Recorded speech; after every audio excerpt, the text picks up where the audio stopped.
اللہ اللہ اللہ اللہ اللہ اللہ اللہ اللہ۔ الحمد للہ رب العالمین والصلاة والسلام علی حبیبہ محمد وآلہ وصحبہ اجمعین۔ اعوذ باللہ من الشیطان الرجیم، بسم اللہ الرحمن الرحیم۔ اختلاف امت کے اسباب کیا ہیں؟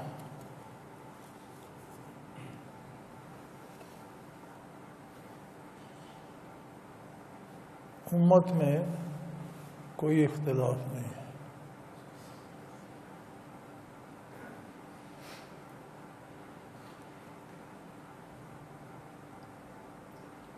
نبی علیہ الصلوۃ والسلام کے ارشاد کے مطابق جس کا مفہوم یہ ہے کہ متعدد فرقے بن جائیں گے، 72 یا کتنے کہا جاتا ہے،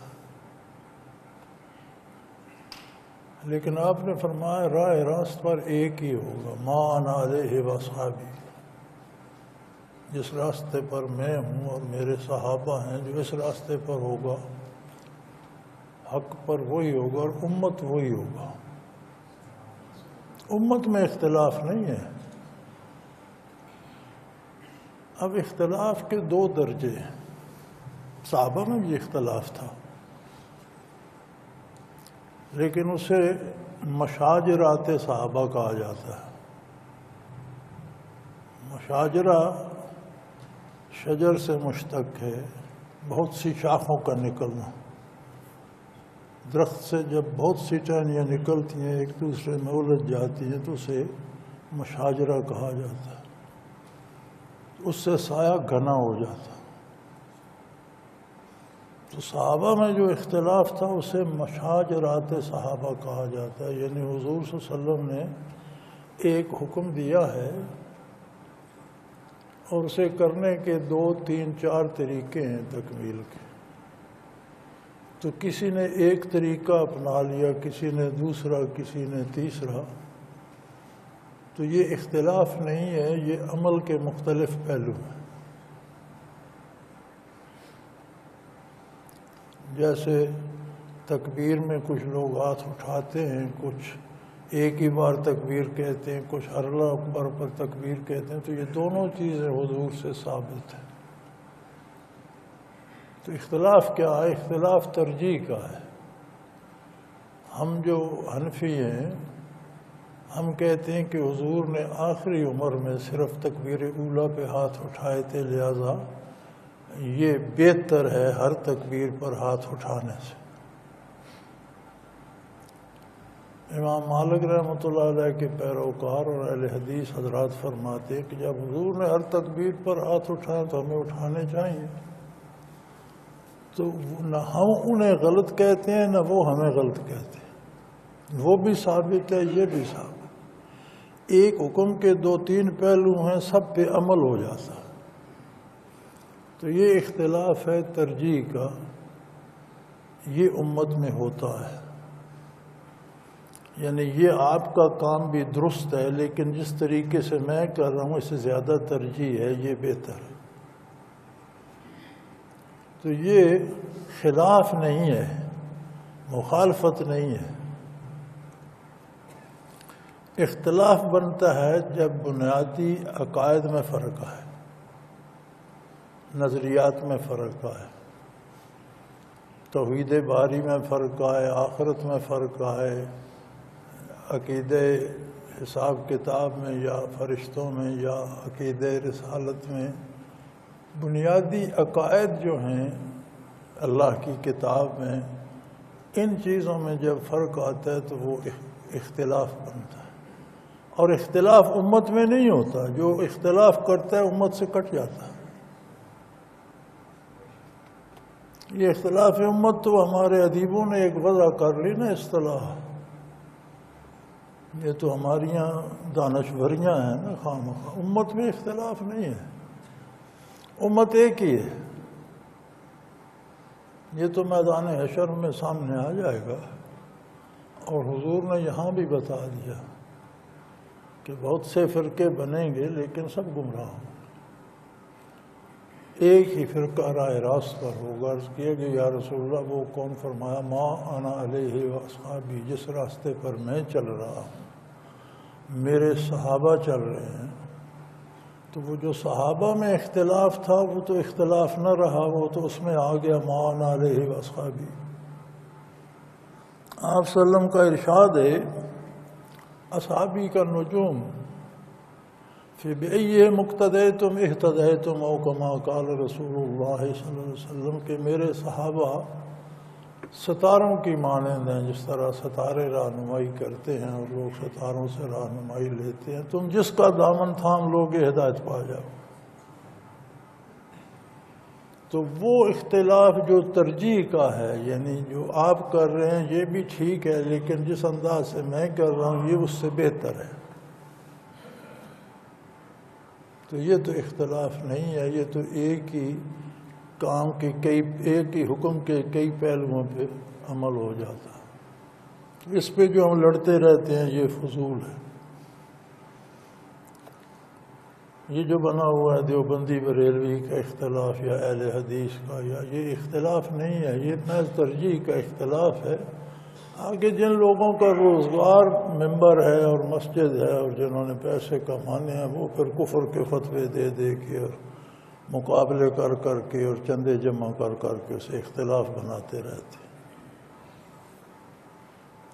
یہ سب لوگ امت میں شامل ہیں۔ ہاں، بنیادی عقائد میں جو اختلاف کرتا ہے وہ اختلاف، اور بنیادی عقائد میں جو اختلاف کرتا ہے وہ امت سے خارج ہو جاتا ہے، پھر امت میں اختلاف کیسا ہے؟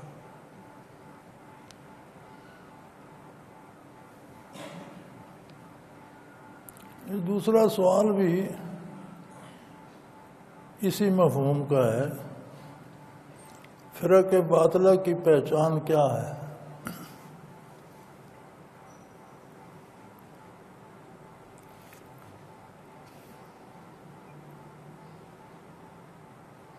دین کیا ہے؟ دین نام ہے آقا نامدار حضرت محمد الرسول اللہ صلی اللہ علیہ وسلم کی رہنمائی کا۔ ہمیں اللہ کا کس نے بتایا؟ رسول اللہ صلی اللہ علیہ وسلم۔ ہمیں 30 پارے قرآن کریم کلام الہی کہاں سے ملا؟ نبی کریم صلی اللہ علیہ وسلم سے۔ ہمیں آخرت کا کس نے بتایا؟ نبی کریم صلی اللہ علیہ وسلم۔ ہمیں موت و حیات کے راز کس نے بتائے؟ ہمیں کس نے بتایا کہ کس کام پہ اللہ راضی ہے، کس کام پہ اللہ ناراض ہوتا ہے، کس کام کے کرنے کا طریقہ کیا ہے؟ یہ ساری وہ تعلیمات ہیں جو حضور اکرم صلی اللہ علیہ وسلم کی ہیں۔ جہاں بھی کوئی حضور کے ارشاد کے خلاف کرتا ہے وہ باطل ہو جاتا ہے۔ حق کیا ہے؟ جو حضور اکرم صلی اللہ علیہ وسلم نے تعلیم فرمایا۔ باطل کیا ہے؟ آپ کے ارشادات کے خلاف جانا۔ تو باطل فرقے جتنے ہیں وہ نہ صرف حدیث میں رد و بدل کرتے ہیں، قرآن کے معنی بدل دیتے ہیں۔ اب قرآن کی آیات تو بدل نہیں سکتے، انہیں حفاظت الہیہ حاصل ہے، معنی اور مفاہیم بدل دیتے ہیں۔ اگر آپ خود اندازہ کریں، اگر سارے لوگ اس بات پہ متفق ہو جائیں کہ ہم وہی مفہوم لیں گے قرآن کا جو حضور اکرم صلی اللہ علیہ وسلم نے بیان فرمایا اور صحابہ نے سمجھا، پھر ان لوگوں نے حضور اکرم صلی اللہ علیہ وسلم کے سامنے اس پر عمل کیا اور حضور نے تصدیق فرمائی کہ یہی مقصد تھا، تو اس پہ تو تصدیق ہو گئی۔ اب اس کے بعد کوئی نیا معنی اس میں ڈالتا ہے، اس سے ہٹ کر کوئی اور مفہوم نکالتا ہے، تو ظاہر ہے وہ باطل ہوگا۔ تو فرقے بنتے یہاں سے ہیں جب منشاء رسول اللہ صلی اللہ علیہ وسلم کے خلاف قرآن کو معنی پہنائے جائیں یا حدیث کا مفہوم بدلا جائے۔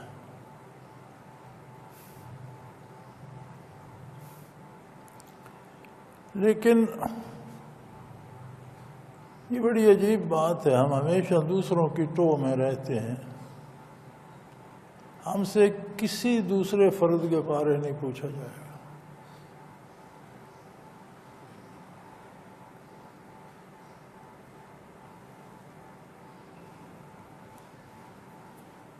میں اگلے دن وہ ایک ٹکڑا پڑھ رہا تھا ترکی کے صدر کا۔ یہ جو ترکی کا صدر ہے معروف، یہ بھی ترکی میں کہیں باہر سے آ کر بسے ہیں، ان کا خاندان۔ تو وہ بتا رہا تھا کہ میں نے باپ سے پوچھا کہ ہماری نسل اور قوم کیا ہے، ہم ترک ہیں یا فلاں کو، مجھے وہ یاد نہیں کہ فلاں نسل سے ہیں۔ میرے باپ نے سن کر مجھے کہا کہ بیٹا، میں نے یہ سوال اپنے باپ سے کیا تھا،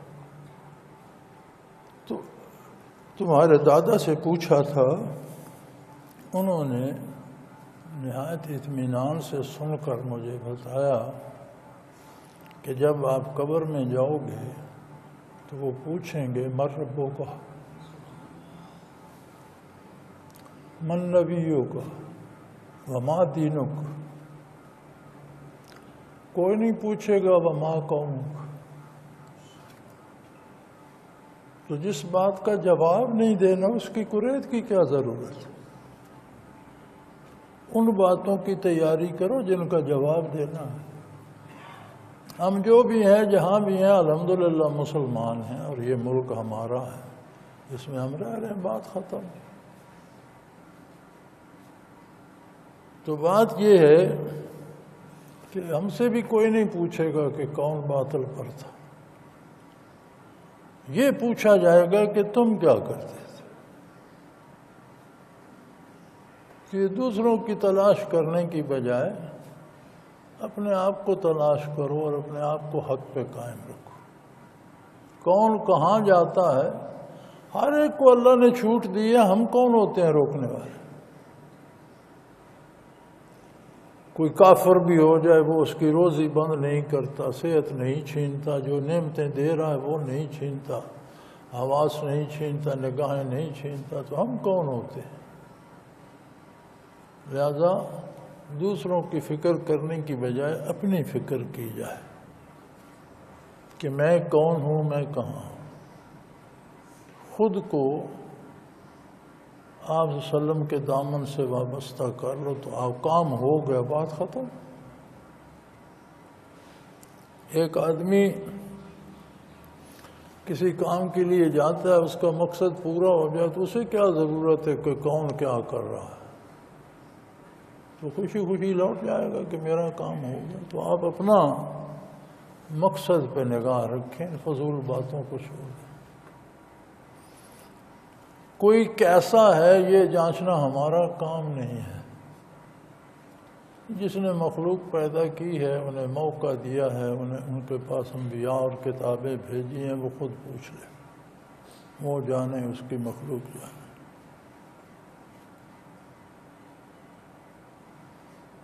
انسان پر جنات کیوں بیٹھتے ہیں؟ انسان اشرف المخلوقات ہے، یہ جنات وغیرہ انسان کے قریب نہیں آ سکتے، لیکن انسان اگر انسان رہے تو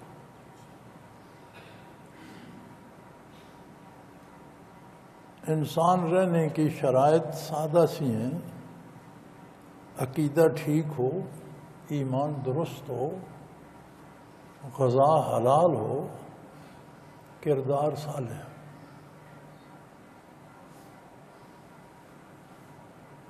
جب ان میں سے کوئی بات بھی چھوٹتی ہے تو کمی واقع ہو جاتی ہے۔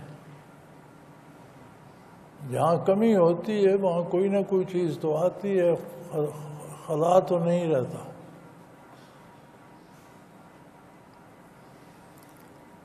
تو جنات فطرتاً چونکہ آگ سے پیدا ہوئے ہیں، ایک فطری طور پر شرارت ان کے مزاج میں ہے،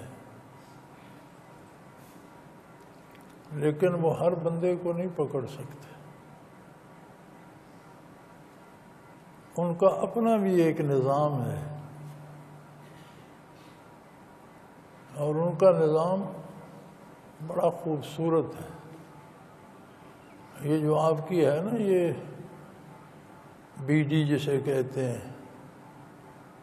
یونین کونسلیں، اور پھر اوپر اور پھر اوپر اور پھر اوپر، پوری دنیا میں ان کا نظام اب بھی ایسے چل رہا ہے کہ علاقے کا کوئی سردار ہے، کوئی قبیلے کا سردار ہے، کوئی علاقے کا سردار ہے، کوئی اور زیادہ وسیع، پھر بڑھتے بڑھتے بڑھتے آخر میں ایک حکمران ان کا رہ جاتا ہے روئے زمین پر۔ کسی بھی بندے کو پکڑنے کے لیے ان کے اپنے نظام میں انہیں جواز دینا ہوتا ہے کہ میں نے اسے صحیح پکڑا۔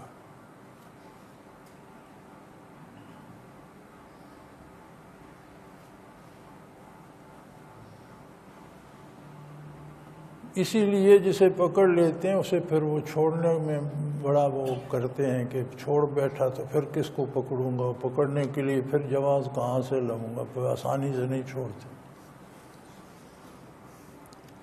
لیکن کمی ہم میں ہوتی ہے، کہیں عقیدے کی خرابی، کہیں غذا میں گڑبڑ ہو جاتی ہے، کہیں کردار میں کمی آ جاتی ہے، تو انہیں ایک خلا مل جاتا ہے پکڑنے کے لیے۔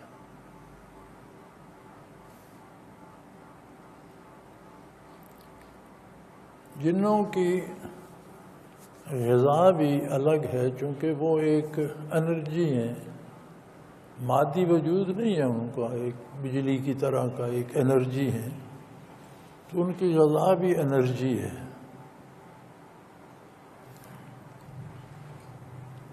تو ان میں بھی حلال حرام، پاک ناپاک، نماز روزہ، جنہوں میں مسلمان بھی ہیں، کافر بھی ہیں، ہر فرقے سے تعلق رکھتے ہیں۔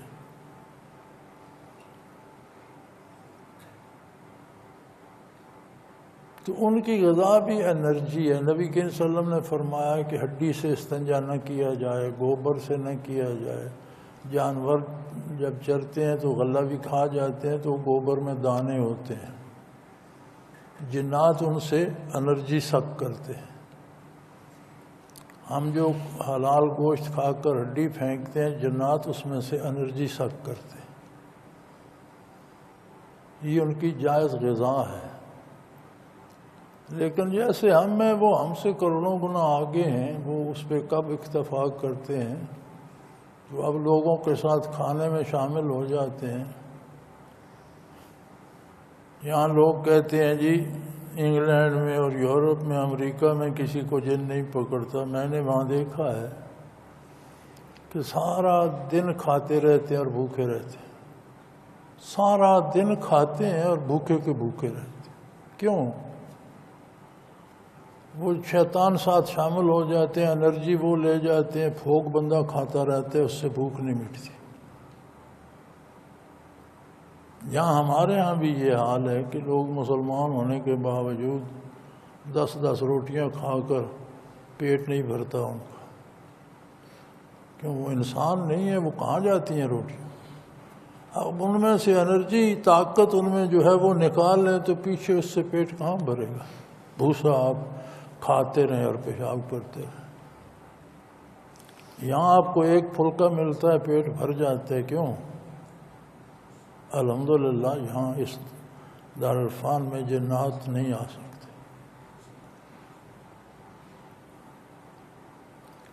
تو 10 روٹیاں کھانے والا بندہ بھی جہاں آئے تو ایک روٹی سے اس کا پیٹ بھر جاتا ہے، کہ وہ پوری اس میں طاقت ہوتی۔ یہ تجربہ کر کے دیکھ لیں۔ تو جہاں انسان کی انسانیت میں کمی آتی ہے، شعوری طور پر یا غیر شعوری طور پر ہو جاتا ہے. کبھی نہ چاہتے ہوئے بھی کوئی لقمہ حرام آ جاتا ہے، کبھی نہ چاہتے ہوئے کوئی غلطی کر بیٹھتے ہیں، اور عموماً زیادہ اکثر جو ہے وہ عقیدے کا فتور اس کا سبب بنتا ہے، کیونکہ جہالت ہے اور لوگ پرواہ بھی نہیں کرتے کہ عقیدے کی تصحیح کریں، ساری عمر نہیں کرتے. تو یہ بہت بڑا لوپ ہول مل جاتا ہے انہیں.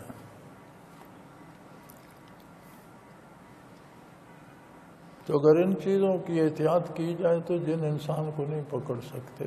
انسان اشرف المخلوقات ہے، جنات اس سے نیچے ہیں، کمزور ہیں.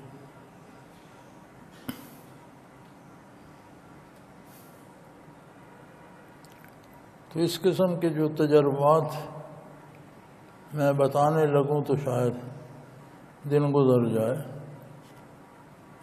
ہزاروں کیس ہم نے تو دیکھے ہیں اور بڑے بڑے عجیب واقعات دیکھے.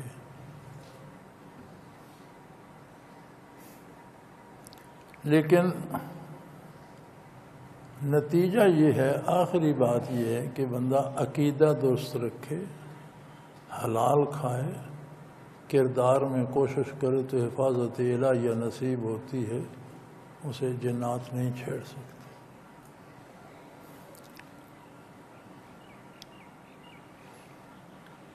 یہ ان کا تیسرا سوال ہے. آج کل تقریباً جس ادارے میں بندہ کام کرتا ہے اس کو جھوٹ، حرام جیسے گناہوں پر مجبور کیا جاتا ہے. اس کے علاوہ تجارت، کاروباری لین دین میں جھوٹ اور دھوکہ ہوتا ہے. گھر، خاندان، معاشرے میں ہر جگہ گناہ کا ماحول بنا ہوا ہے. تو ایسے نازک حالات میں ایک کمزور مسلمان اپنے ایمان کو کیسے بچائے؟ بیچارے پر اللہ رحم کرے. جب آپ کا عقیدہ یہ ہے کہ میں کمزور مسلمان ہوں تو بچیں گے کیسے؟ جو گھر سے یہ سمجھتا ہے کہ میں کمزور ہوں، میدان میں کیا جیتے گا؟ مسلمان اور کمزور کا کوئی جوڑ نہیں بنتا. جس کے ساتھ اللہ کی رحمت ہے، نبی کی برکات ہیں، اللہ کا دین ہے، مگر وہ بھی کمزور ہے تو پھر طاقتور کون ہے؟ تو یہ عقیدہ ہی باطل ہے کہ مسلمان کمزور ہے. میں آپ کو اپنی زندگی کا تجربہ بتاتا ہوں. میں نے 50 کی دہائی میں کوئلے کی کانوں کا کام شروع کیا. جتنے کاروبار میرے علم میں ہیں ان میں سب سے زیادہ جس کام میں بددیانتی ہوتی ہے وہ یہ کوئلے کا کاروبار. ریٹ اور کوئلے کے لیں گے، نمونہ اور دکھائیں گے، مال اور سپلائی کر دیں گے، بتائیں گے 10 ٹن ہوگا 9 ٹن. یعنی جو مزدور اندر سے نکالتا ہے وہ جھوٹ بولنا شروع کرتا ہے. وہ 2-4 سیر بوری کم لائے گا، لکھائے گا زیادہ، جتنا اس سے ہو سکتا ہے. جو منشی بیٹھا ہوتا ہے وہ بھی کوشش کرتا ہے کہ مزدوروں کی کچھ حمایت کر کے زیادہ لکھ دیں، پھر ان کو جو پیسے ملتے ہیں اس سے بانٹ لیتا ہے. وہاں سے شروع ہوتا ہے اور گورنمنٹ تک جاتا ہے کہ وہ گورنمنٹ کے ادارے بھی ہر مہینے رشوت لینے آ جاتے ہیں. کوئی تصور نہیں ہے اس میں دیانتداری کا. جب تک میں کام کرتا رہا یہی تھا، آج کا مجھے نہیں پتا. الحمدللہ اللہ نے بچایا، ڈٹ کر رہے، سیدھے سیدھے رہے، مزدوروں کو بھی سیدھا رکھا، اپنا حلال کماؤ، حلال لو. خود چیک کرتے رہے، راتیں مہینوں کے اندر گزاری. پورا تول کے لیا، پورا تول کر دیا. کسی سے جھوٹ بولنے کی کوشش نہیں کی، کبھی زائد پیسے نہیں لیے. کم از کم جو کرتے تھے پچھلے سیزن کا کوئلہ بچ گیا، پھر وہ نئے سیزن والے میں نیا پرانا ملا کے ایک نرخ پہ بیچ دیا۔ میں نہیں بیچتا تھا، پرانا سستا بیچتا تھا الگ پڑا ہوتا تھا، نیا مہنگا بیچتا تھا الگ پڑا ہوتا تھا، جسے چاہیے وہ لے لیجیے۔ الحمدللہ سب سے زیادہ دولت اللہ نے مجھے دی، جو میرے ساتھ تھے وہ دھکے کھاتے پھرتے، جنہوں نے بے ایمانیاں کی، جھوٹ بولے، ان کو اتنے پیسے نہیں ملے جتنے اللہ نے مجھے دیے۔ تو یہ ایک بہانہ ہے، خود کو کمزور کہہ لینا اور ماحول کے ذمہ لگا دینا۔ جب نبی کریم صلی اللہ علیہ وسلم نے نعرہ توحید لگایا تھا، کیا ماحول تھا؟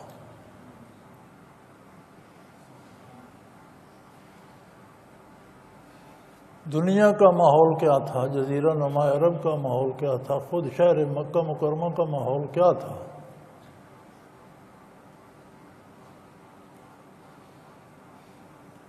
جب ہجرت فرمائی مدینہ منورہ کا ماحول کیا تھا؟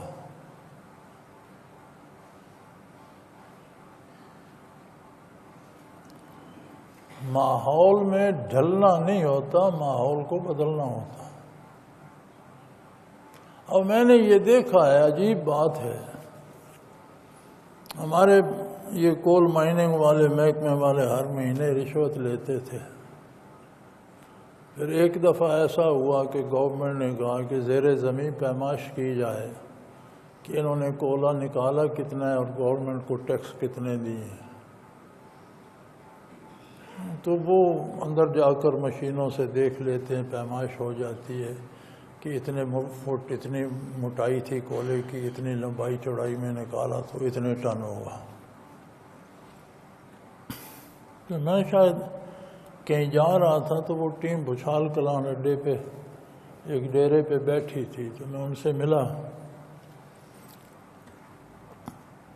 کہ میں تو کسی کام سے چکوال جا رہا ہوں۔ تو کہنے لگے ہم نے آپ کا چیک کرنا تھا، آپ کی باری پھر رکھ لیتے ہیں یا آپ خود ہی بتا دیں کہ آپ کتنا ٹیکس دیتے ہیں۔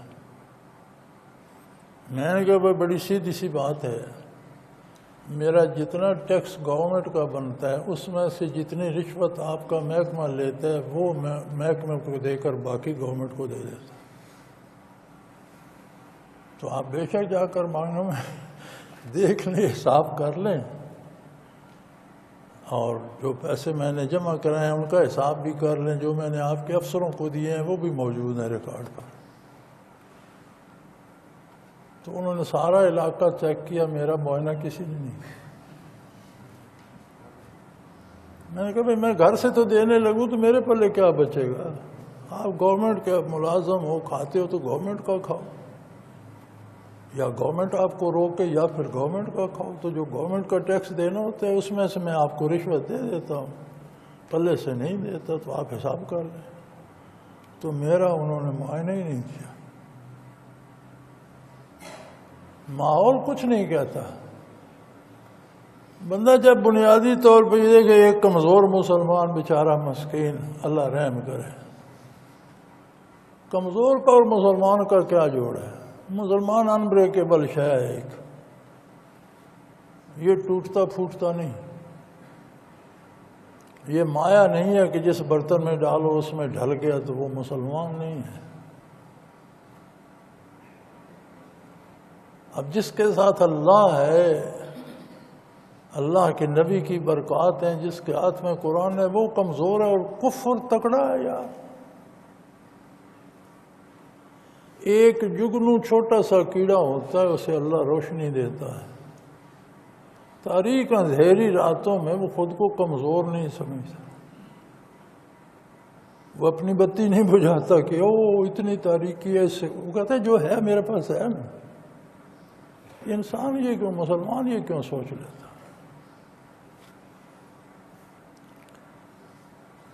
کیا یہ جواب قیامت کو درست ہوگا کہ یا اللہ ماحول ہی ایسا تھا اور ہم بھی ایسے ہو گئے؟ اگر نہیں تو پھر اسے بھول جاؤ۔ ہر شخص کا ماحول اپنا ہوتا ہے،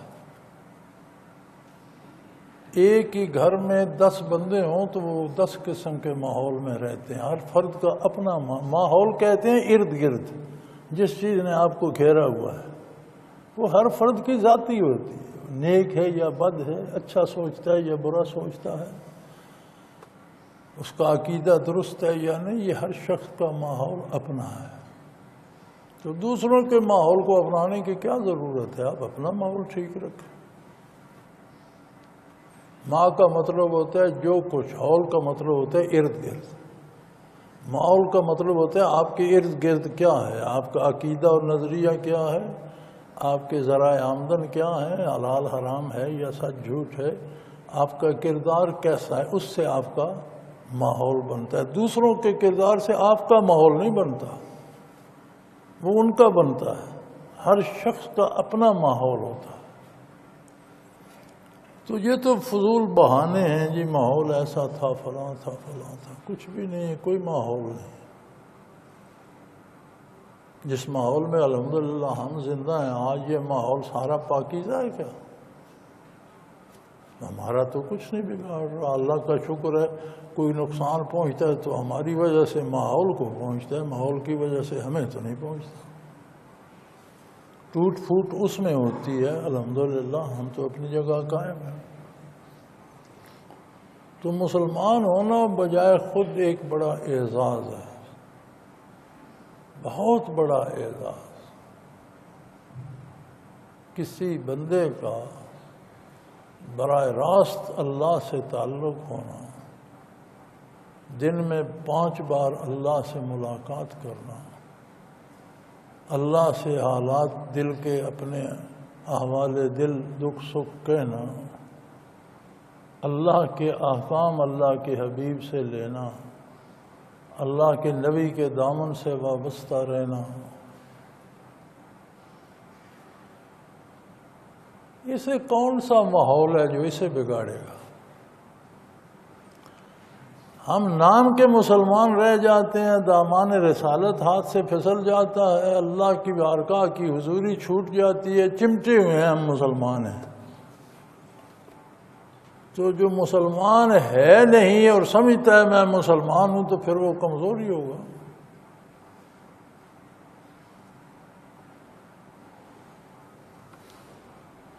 مسلمان کو ماحول نہیں بدلتا، مسلمان ماحول کو بدلتا ہے. یہ اللہ کی شان ہے. اور جب کوئی بندہ اللہ کے بھروسے پہ جم جاتا ہے، اللہ کریم خود اس کی مدد فرماتے ہیں، اس کے مسائل حل ہوتے رہتے. ہماری ایک آنکھ ہے، ایک ہم نے بند کی ہوئی ہوتی ہے. امور دنیا پہ ہماری نظر ہوتی ہے، امور آخرت سے ہم نے آنکھ بند کی ہوئی ہوتی ہے. دونوں آنکھیں کھلی رکھیں، کام کو، امور دنیا کو اتباع شریعت کے نظر سے دیکھیں، ان کے اخروی نتائج پر بھی نظر ہو کہ کل اس کا نتیجہ کیا ہوگا. تو اللہ کریم مدد فرماتے ہیں. اور اگر مسلمان یہ ایکا کر لیں کہ میں ماحول کا اسیر نہیں ہوں، ماحول کو میں نے بنانا ہے، تو یہ پل بھر میں دنیا بدل سکتی ہے. یہ ماحول بدل سکتے ہیں. افسوس یہ ہے کہ ہم اسی کی دھارے میں بہنا شروع کر دیتے ہیں اور ایک بہانہ بنا لیتے ہیں، جی ماحول ہی ایسا ہے، میں بھی جا رہا ہوں. لیکن یہ جواب روز حشر کام نہیں آئے گا کہ یا اللہ سارے کر رہے تھے، میں نے بھی ایسا ہی کیا. تو اپنی آخرت کی نگاہ کو بھی کھلا رکھنا چاہیے اور امور کو اس نظر سے دیکھنا چاہیے.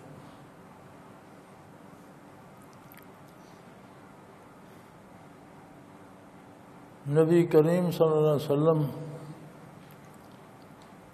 دولت قدر پہ تشریف لائے. پوچھا کچھ کھانے کو ہے؟ عرض کیے کہ یا رسول اللہ ایک کلیجی کا ٹکڑا کہیں سے ہدیہ آیا تھا، وہ ہے. وسلم نے فرمایا تھا آپ پکا لیں اسے. تو جب وہ دیکھا گیا تو سیاہ پتھر پڑا تھا کلیجے کی جگہ.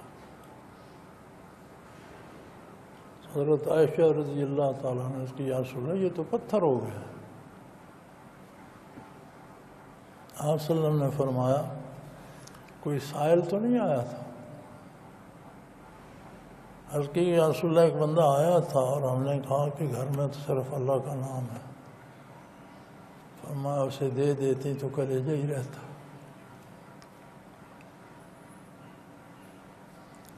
یہ تو کاشان نبوت تھا کہ جہاں اس کی حقیقت سامنے آ گئی اور وہ پتھر بنے.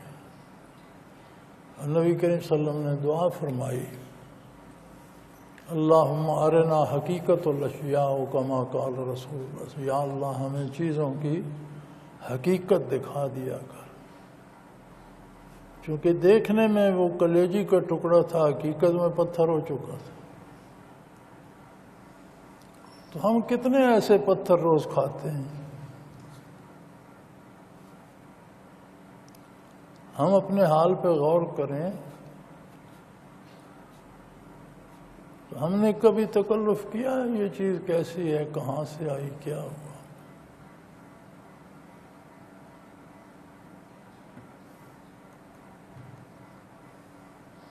تو چیزوں کی احتیاط اور تحقیق ہونی چاہیے. غذا سب سے زیادہ کردار کو متاثر کرتی ہے.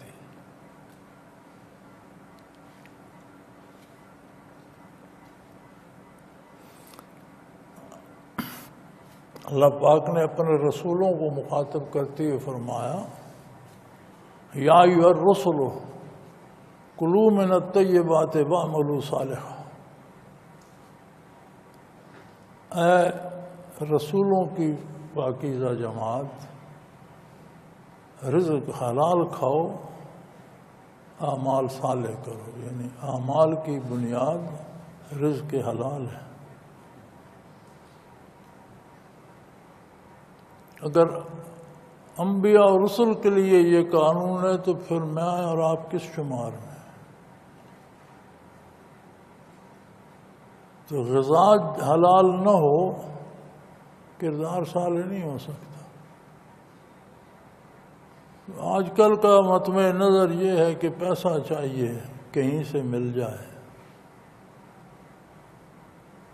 حضرت رحمۃ اللہ فرمایا کرتے تھے کہ ان کو کرسی چاہیے، خواہ فرعون کے دربار سے مل جائے. ان کی تگ و دو کرسی کے حصول کے لیے، انہیں یہ پرواہ نہیں کہ وہ فرعون کے دربار سے مل جائے، کرسی ملنی چاہیے. تو یہ وہ کمزوریاں ہیں جو ہمیں دین سے دور لے جاتی ہیں. میاں سالڈ ٹھوس قوت بنو. ہر سانچے میں ڈھلنے کی ضرورت نہیں. مسلمان کا ایک ہی سانچہ ہے جو نبی کریم صلی اللہ علیہ وسلم نے اس کے لیے مقرر کر دیا. کوئی خوش ہوتا ہے یا خفا ہوتا ہے، کوئی راضی رہتا ہے یا ناراض ہوتا ہے، اس سے کوئی فرق نہیں پڑتا. اللہ راضی رہے، اللہ کا رسول راضی رہے. خلاف شریعت کام کرنے پہ کوئی خوش ہوتا ہے تو اس کی ضرورت نہیں، وہ ناراض ہی رہے.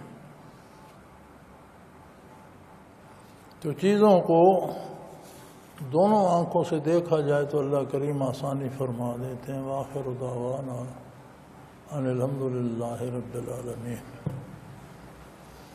الحمدللہ رب العالمین والصلاة والسلام علی حبیبہ محمد وآلہ وصحبہ اجمعین. اللہم ربنا لا تقتلنا بغضبک ولا تہلکنا بعذابک واعف عنا قبل ذلک. اللہم ربنا لا تسلط علینا من لا یرحمنا.